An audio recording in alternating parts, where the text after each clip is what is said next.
থাকে।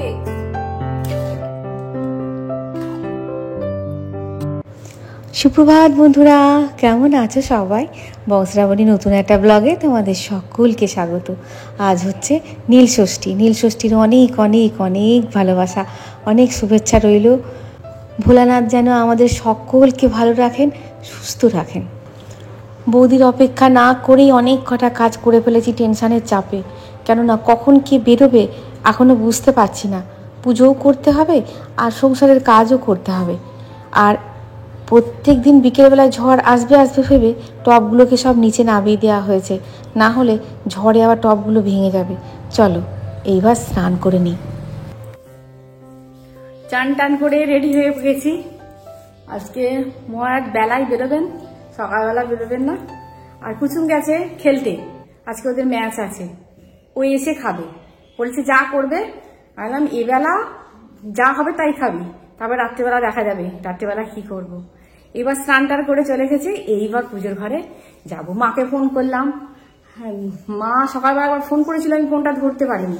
তারপরে আবার মাকে ফোন করলাম, মা বললো পুজো দেওয়া হয়ে গেছে তোর নামে, তুই এবার কিছু খেয়ে নি। আমি ও মা বলছে আমার পুজো দেওয়া হয়ে গেছে তোর নামে, তুই এবার কিছু খেয়ে নি।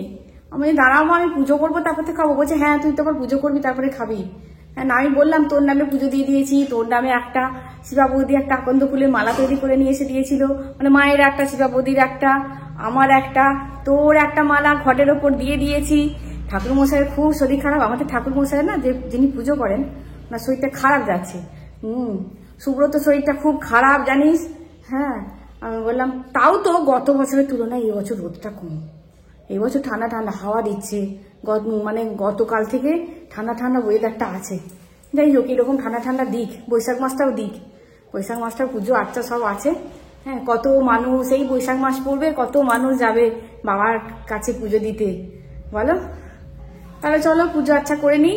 মোটামুটি মানে রেডি করে রেখে দিয়েছি, কিন্তু আসল হচ্ছে জোগাড়টাই তো আসল। বলো পুজো করতে কতক্ষণ লাগে? পুজো করতে বেশিক্ষণ লাগে না, জোগাড়টাই করতে বেশিক্ষণ লাগে। খেতে কতক্ষণ লাগে? রাততেই বেশিক্ষণ লাগে। চলো, তোমরা অনেকেই বলছো, কমেন্টে লিখেছো যে আজকে নীলষষ্ঠীর পুজো, সন্ধ্যাবেলা পুজো দিতে যাব। সন্ধ্যাবেলা পুজো করোনার সময় থেকে আর আমি মন্দিরেও যাই না, আর সন্ধ্যাবেলাতেও আমি দিই না। সোজা কথা, আমি দিই না, আমি এখানেই দিই এবং ভালোই লাগে। এই পিছুটার আমাদের এখানে সেরকম মন্দির নেই, ঠাকুর মশাই পালায়। তো সকালবেলা যারা কাজে টাজে যাবে, হ্যাঁ, তাদের জন্য একবার পুজো করে নেয় আর দিয়ে আবার অন্য জায়গায় চলে যায়। দিয়ে সব বসে থাকতাম, আবার ঠাকুর মশাই আসতো, মানে এই কন্ট্যাক্টকে মিস হয়ে যায়। মানে যেমনভাবে আমরা মানে যোগাযোগ করতে পারতাম না ঠাকুর মশাইকে ঠিকঠাকভাবে। চলো তাহলে এবার পুজো আচ্ছা হয়ে গেলেই মন শান্তি লাগে। বলো পুজোর পর মনটা কি শান্তি লাগে। এই দেখো আমাদের জামরুল হয়ে গেছে, আগে গোপালের জন্য রাখো, সে গতবারের মতন হবে কিন্তু। বলো তুমি রাখো। হ্যাঁ বলো। এই দেখো বড় বড় হয়েছে, বড় হয়েছে। আমি সেদিকে দেখলাম ছোট্ট ছোট্ট হয়ে আছে। হ্যাঁ, হুড় মানে এই বৃষ্টির জলটা পেয়েছে মানে হুড় করে পেরে পড়েছে। এক গাদা হয়েছে, আবার ফুল ধরেছে, পেরে নিলে খাওয়া যাবে না, আলাদা খেয়ে নেবে। ওখান থেকে তুমি রেখে দাও না, গোটা ছয়েক রেখে দাও, আগে রেখে দাও। গতবারে নিয়ে এসে সেই ইয়ের বাটিতে নিয়ে এসেছিলাম আর দেওয়া হয়নি, তারপরে খাওয়া হয়ে গেছিল, ওইখান থেকেই তুলে খেয়ে নিয়েছিলাম। অনেক কাটা হয়েছে।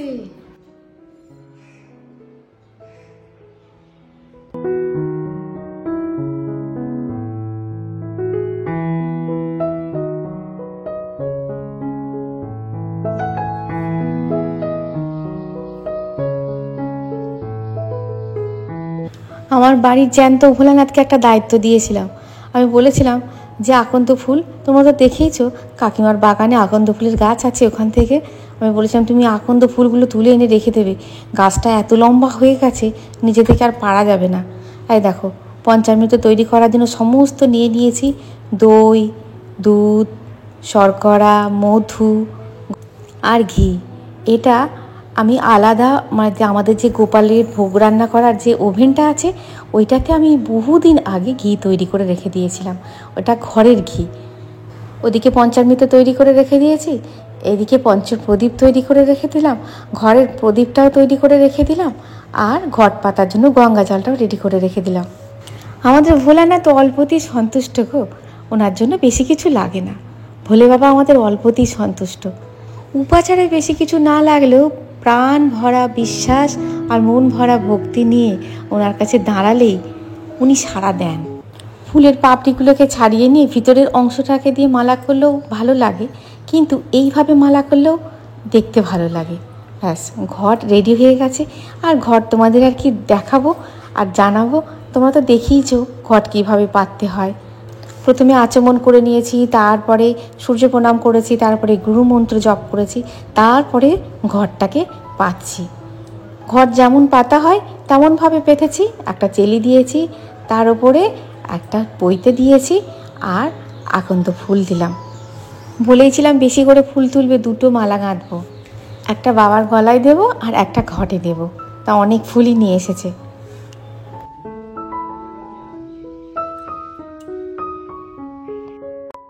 মোটামুটিভাবে উপাচার সম্পন্ন।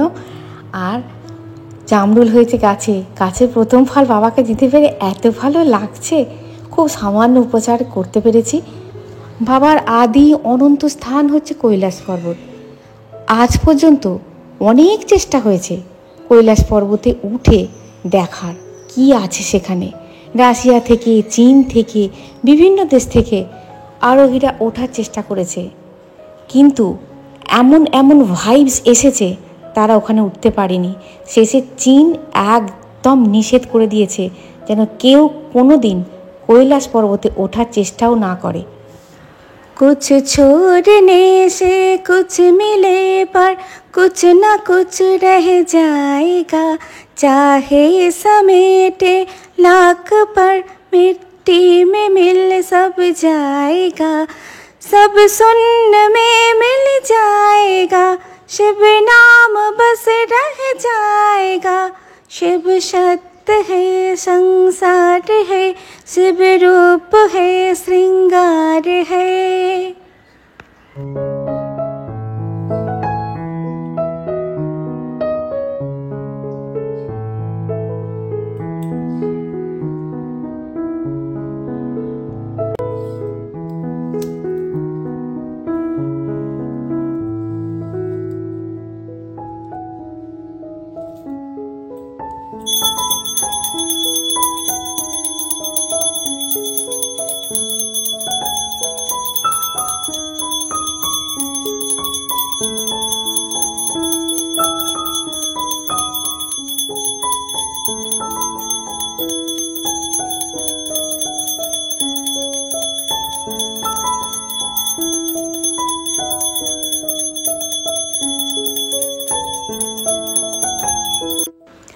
আগে কিন্তু আমাদের এই মোমবাতি জ্বালানোর রীতিটা কিন্তু একদম পুরাকালে ছিল না। আগে ছিল প্রদীপ জ্বালানো। আমাদের সুবিধার জন্য আমরা বাতির সৃষ্টি করেছি। বাতি কিন্তু ছিল না, বলে না নীলের ঘরে বাতি, না বাতি ছিল না, প্রদীপ ছিল। যার যটা সন্তান তার নামে ততগুলো প্রদীপ জ্বালানো হতো, এবং সেই প্রদীপগুলোকে মায়েরা নিয়ে এসে জলে দিয়ে দিত। মানে ওইখানে প্রদীপটা থেকে যেত না, জলে নিয়ে এসে ফেলে দিত। এটা একদম পুরাকালে প্রদীপটা জ্বলে জ্বলে নিভে যেত তখন নিয়ে এসে প্রদীপটা জলে ফেলে দেওয়া হতো। এটা দ্বিমত আছে, অনেক জায়গায় অনেক মতভেদ আছে এটা নিয়ে। যাই হোক, এখন সুবিধার জন্য অনেক কিছু সুবিধা আমরা করে নিয়েছি, নিজেদের মতন করে নিয়েছি, যেটাই হোক না কেন, কিন্তু রীতিটা তো সেই একই আছে, সেই ভক্তি আর সেই ভগবান।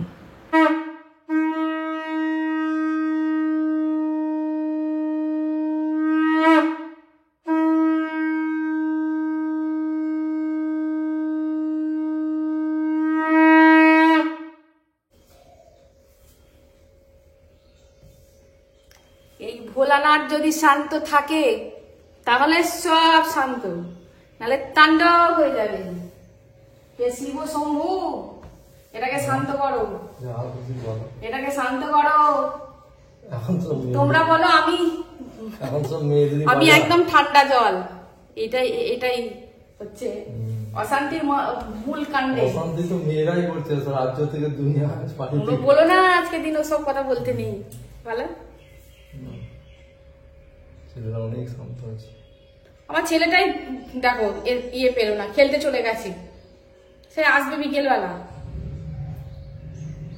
আঁচলে বেঁধে রাখি ভালো, মায়েরা আঁচলে, আমার মা আমি না থাকলে আঁচলে বেঁধে নিয়ে আসতো, মন্দির থেকে নিয়ে আসতো, দিয়ে আঁচলটা খুলে মাথায় দিয়ে দিত। কি করবো, সবাই তো সবসময় থাকে না মজুদ, নিয়ে আঁচলে জ্বলছে, আঁচলে বেঁধে রাখি। ছোটবেলায় বৌদির আলাদা রেখে দিয়েছি, বৌদিটা এখন মাখবো না, এলে তারপরে বললো আমি এলে তারপরে তুমি মাখবে, ও এখনো দেয়নি।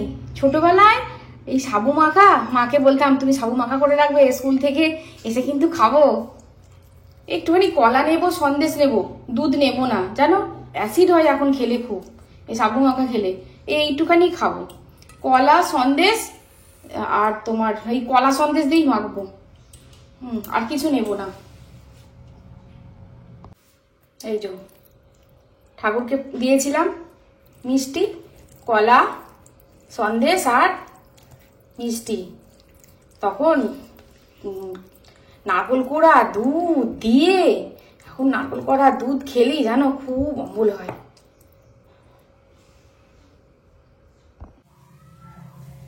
আমাকে বলছে কখন রান্না হবে, ভাবলাম পুজো করবো তারপরে রান্না হবে। বলছে কি রান্না করবে, ভাবলাম যা খেতে চাইবে তাই রান্না করবো। আমাকে বলছে তুমি ভাত খাবে না, তাই বলছি না আমি তো ভাত খাবো না। তাহলে আমি বলছি তুমি কি খাবে, আমি সামা চালের খিচুড়ি খাবো।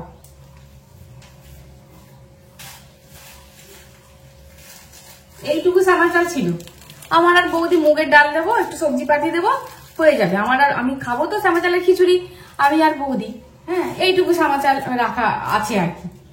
দিয়ে বলছে আমিও খাবো সামা চালের খিচুড়ি, আমিও খাবো। আমি যে বাবা আজকে ভোলা না সত্যি সত্যি সন্তুষ্ট হয়েছে মনে হয় পুজোতে। আমি যা শুধু মানে রান্নাটা করতে যাচ্ছি, রান্না করব, গ্যাস পরিষ্কার করবো, নিরামিষেতে আগে তরকারিটা করে দেবো, তারপরে ভাজাভুজি যদি কিছু করব, তারপরে ভাত চাপাবো, ভাতটা নাবিয়ে গ্যাস ট্যাস পরিষ্কার করে তারপর আমাদের সামা চালটা খিচুড়ি দেবো, একটা সিটি দেবো আর হয়ে যাবে, ফোড়ন দেবো একটা সিটি দেবো হয়ে যাবো, সেরকম আর কিছু মানে ইয়ে না। তারপরে সামা চাল এনে দিয়েছি, বলছে আমিও খিচুড়ি খাবো, আমি যা আছি। তাহলে আজকে আর ভাতের বেলা কিছু করবোই না, ওদিকে চাপিয়ে দিয়েছি, কড়া চাপিয়ে দিয়েছি, ভাজাভুজি গুলো করে নেব, তারপরে চাপাবো। বৌদির সঙ্গে হয়েছে, বৌদির মেজো মেয়ের খুব ঝগড়া আজকে, হ্যাঁ এখনো বাতি দিতে আসেনি, চান করে বাতি জ্বালাবে ওখানে, আমার মন্দিরেই বাতি দেয়, বলছে আমি বাতি জ্বালাবো না। বলছি কেন জ্বালাবে না, ও রাগারাগি হয়, তুমি আজকে মা তুমি আজকে রাগারাগি করলে হবে, জানো আমাকে এরকম বললো, কষ্ট হলে যা হয় আর কি। চলো রান্নাবাড়ি শুরু করে দিই, ভাজাভুজি গুলো করে দেব, তারপরে অন্য কিছু করবো।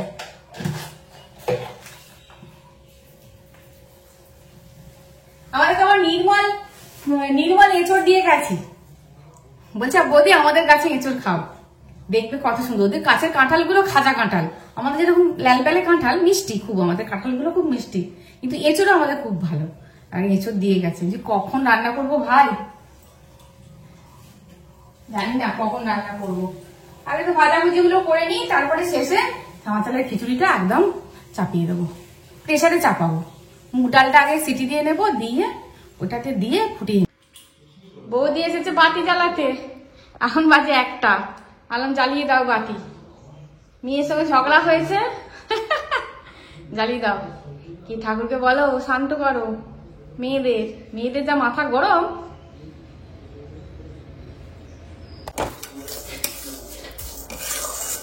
মুগ ডাল আর সবজি কেউ খাবে না বললো শুধু আলু দাও, তাহলে কুমড়ো ছিল ফুলকপি ছিল, বললো না শুধু আলু দাও। আচ্ছা ঠিক আছে তাই হবে। তাহলে আমাদের সেই কুমড়োটা কেটেছিলাম, তারপরেও একটা কেটেছি ছিল। প্রথমে ভাবলাম মুগ ডালটাকে সিটি দিয়ে নেব, তারপরে এদিকে সিদ্ধ বসিয়ে দেবো, কড়াতে সিদ্ধ বসিয়ে দেবো সামা চালটা, তারপর ভাবলাম যে না একেবারেই সব দিয়ে দিই, একটুখানি জল বেশি দেবো তাহলেই হবে। আর মুগ ডালটা খুব ভালো, 2টো সিটি দিলেই দেখছি একদম হয়ে যায়, না হলে কি বলতো মানে মুগ ডালটা যদি সেরকম ভালো না হয় তখন কি হবে বলো তো, ওই শ্যামা চালটা হয়ে যাবে কিন্তু মুগ ডালটা হতে চাইবে না। আর ডালিয়া আমার ভালো লাগে না, ডালিয়া খেলে আমার খুব গ্যাস হয়, অম্বলও হয়, এর থেকে শ্যামা চালটাই ভালো। তোমরা হয়তো বলবে শ্রাবণী আজকেও বড়া ভাজা, কিন্তু কি করব, তরকারি করতে গেলাম আর সময়ও নেই, সময়টাও একদম বেরিয়ে গেছে অনেকটাই। তারপরে বললাম প্রভু কি করব, বলছে যা ইচ্ছা তাই করো, আমি কি বলবো বলো, এদের তো কথার মাত্রা হচ্ছে আমি কি বলবো বলো, এরা ঘাড়ে পাতে না। আলাম দরকার নেই, বলছে তুমি যা আজকে করবে তাই করব। আজকে ভোলানাথ মানে ঘরের ভোলানাথ আজকে সন্তুষ্ট আছে জানো তো, এমন কিছু মানে ইয়ে করছে না। যাই হোক, আমি বললাম তাহলে ভাজা করি, আর তাহলে তরি তরকারি আর করছি না। বলছে না তরি তরকারি আর করতে হবে না। তোমরা হয়তো বলবে আজকেও আলুর বড়া, কালকে আলুর বড়াগুলো খুব ভালো হয়েছিল, আর আজকে তার থেকে বেশি ভালো হয়েছে। খিচুড়ির সঙ্গে একটুখানি বেগুনি বা কুমড়োনি না হলে আলুর বড়া না হলে ভালো লাগে না। কুমড়ো ছিল, কুমড়োনি করলেও হতো, পরে মনে পড়লো যে ইস কুমড়োটা তো ছিল, কুমড়োনি করলে ভালো হতো, আজকে আলুর বড়া না করে ওই আলুর বড়া মাথার মধ্যে ঢুকে আছে, ওই আলুর বড়াটাই করে ফেললাম। পরে খুব আফসোস হচ্ছে, কুমড়োনিটা করলে খুব ভালো হতো, কেননা খিচুড়িতে কুমড়ো টুমড়ো কিছু দিলাম না, ঘেটে যাবে বলে প্রেসারে দিয়েছি, যদি কুমড়ো টুমড়ো ঘেটে খাওয়া হয়ে যায়, দরকার নেই বাবা, কুমড়ো টুমড়ো দেওয়ার দরকার নেই, দিলাম না। আর সবজিপাতি বলতে কি তোমার বরবটি ছিল, বরবটিও দিলাম না। দেখো হয়ে গেছে, ওই তো একটুখানি আদা জিরে ধনে গুঁড়ো সব দিয়ে কষিয়ে নিয়ে শুকনো লঙ্কা ফোড়ন দিয়েছি, জিরে ফোড়ন দিয়েছি, দিয়ে হয়ে গেছে। এ আমি তাড়াতাড়ি করে হয়ে যায়, আর নাবিয়ে সঙ্গে সঙ্গে খেতে হয়, না হলে কিন্তু এ শক্ত হয়ে যায় একদম। তবে হ্যাঁ, এটা একটুখানি রেখে দেবো, রাত্রেবেলা লুচি হোক পরোটা হোক ওদের করে দেবো। এখন এবেলাটা তো হোক, ভীষণ জল তেষ্টা পেয়েছিল, এসে জল খেলাম, 2 গ্লাস জল খেয়েছি জানো, তারপরে তোমার ওই সাবুটা খেলাম। আমার আর খিদে বলতে এখন কিছু নেই, আমি এখন আর কিছু খাবো না, এখন প্রভুকে দিয়ে দিই। কুচুম আসুক, একেবারে কুচুম আর আমি খাবো। কুচুমটা আছে, ম্যাচ আছে আজকে, ইম্পর্টেন্ট ম্যাচ আছে, ওকে যেতেই হতো, ছেলেটা আসুক একেবারে খাবো। এই তো সাবুটা খেলাম, এখন আর সেরকম খিদে নেই। আর তোমার এই একটু বেলার দিকে খেলে কি হয়, সন্ধ্যাবেলা আর কিছু খাবার ইচ্ছা হবে না, সন্ধ্যাবেলা এমনি কিছু খাই না, চা বিস্কুট খাই, তবুও কিছু খাবার ইচ্ছা হবে না। রাত্রেবেলা খেলাম না খেলাম কোনো ব্যাপার নয়, রাত্রেবেলা তো কিছু করতেই হবে একটা, নাহলে ছাড়ার নেই। এই হয়েছে আজকে রান্না। আর যাও, বাড়িটি খেয়ে দিয়ে বেরিয়ে গেছে, জ্যান্ত ভোলানাথ খেয়ে দিয়ে বেরিয়ে গেল, আর কোনো চিন্তা নেই। আর আজ এখন আমি খাবো না, এখন ঠিক খেতে ইচ্ছা হচ্ছে না। এই তো তোমার সাবু টাবুগুলো খেলাম, এখন আর খেতে ইচ্ছা না, সেই খেয়েছি তা অনেকক্ষণ হয়ে গেল। কুচুম আসুক তারপরে একসঙ্গে বসে খাবো। বৌদিও এলো, বৌদি এসে বলছে এখন খাবো না, জানো সাবু খেলে না পেট ভার, মানে পেটে গিয়ে আর একটু ফুলে মনে হয়, সাবু খেলে একটু পেট ভার রাখে, এখন খাবার ইচ্ছা নেই। একটু তরমুজ খেলাম বসে, এখন আর খাবো না, কুচুম এলেই তারপরে খাবো। আর না, ভিডিওটা শেষ করতে হবে ভোলানাথের নাম করে, এবার ভিডিওটা শেষ করব। তাহলে খুব খুব খুব ভালো থেকো, খুব সুস্থ থাকো। আমার বাবুকে এখানেই শেষ করলাম, দেখা হচ্ছে নেক্সট ভিডিওয়। আজ আসি বন্ধুরা, টাটা।